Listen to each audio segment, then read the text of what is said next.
সবজি উঠাবো ছাদ থেকে। এই যে অনেকগুলা বেগুন হয়েছে, বেগুন গুলা উঠাই।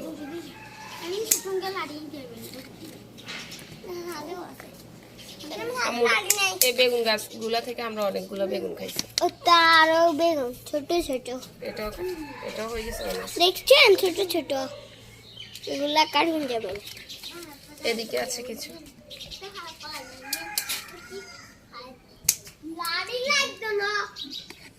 এই ডালটা শুকিয়ে গেছে।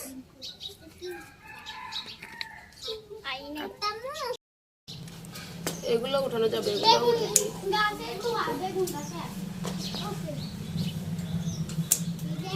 আরো আছে বেগুন গুলা ছোট।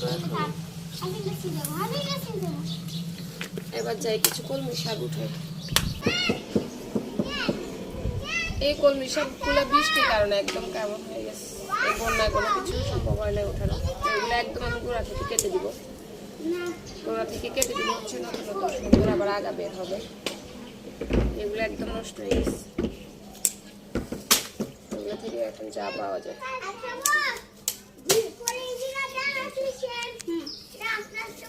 আবার ছোট ছোট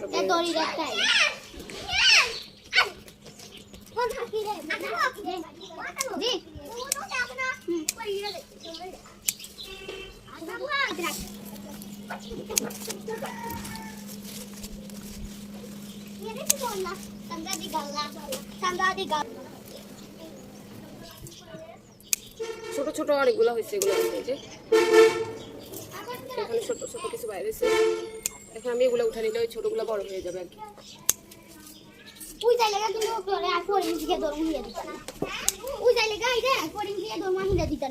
ছাদ থেকে এরকম সবজি তুলতে ভালোই লাগে, অল্প একটু শাকসবজি করা ভালো লাগে উঠে নিজেদের। যে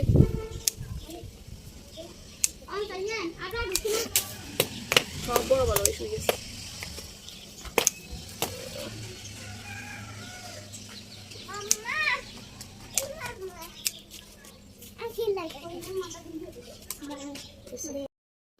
এখানে হচ্ছে আমি কিছু কচু গাছ লাগাইছি ছাদে।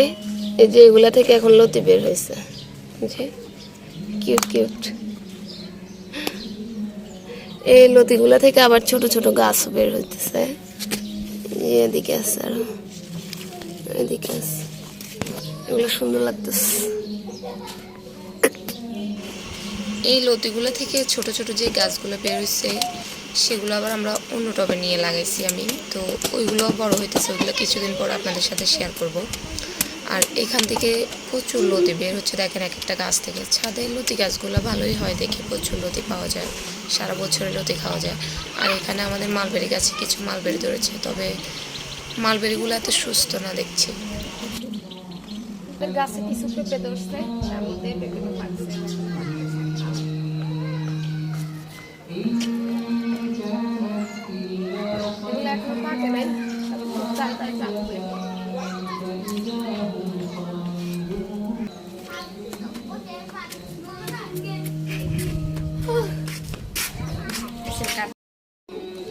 ছাদ থেকে হচ্ছে এগুলো সংগ্রহ করছি।